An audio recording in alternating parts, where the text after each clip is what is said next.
Hey everyone, I have an official announcement to make. I have officially returned to Islam and I am now Muslim. A little bit about my story is I was born deaf and I didn't speak until I was 6 years old. My father left me when I was 4 and he just disappeared.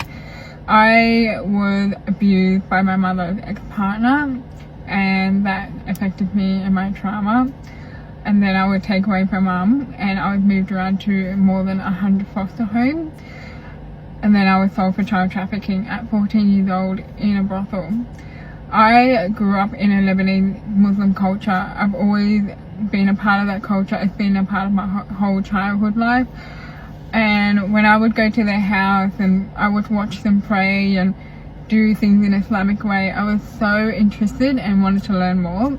I converted to Islam when I was 16 years old, and when I converted to Islam when I was 16, it became huge and well known. And when I say that, I mean I spoke to a sheikh and I did my shahada in a mosque in Lakimba when I was 16 on Ramadan night in front of thousands of Muslims when I was 16. And honestly at the time it was fine, and so many Muslims like congratulated me and welcomed me.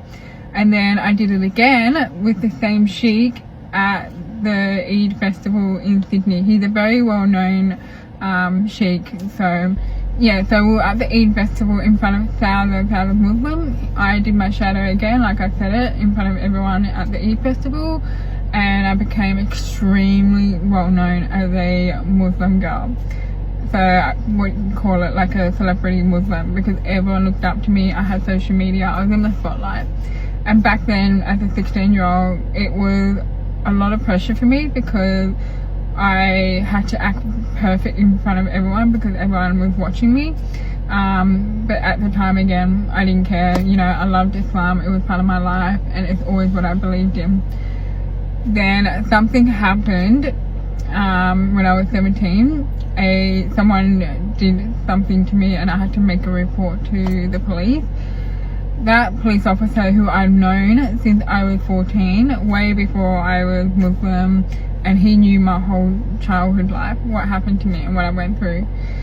He found out that I was Muslim when we caught up a few years later, and he was taking my statement and he said to me that I don't see you as a Muslim girl, you're not that type of person. He really got into my head and I was 17 years old.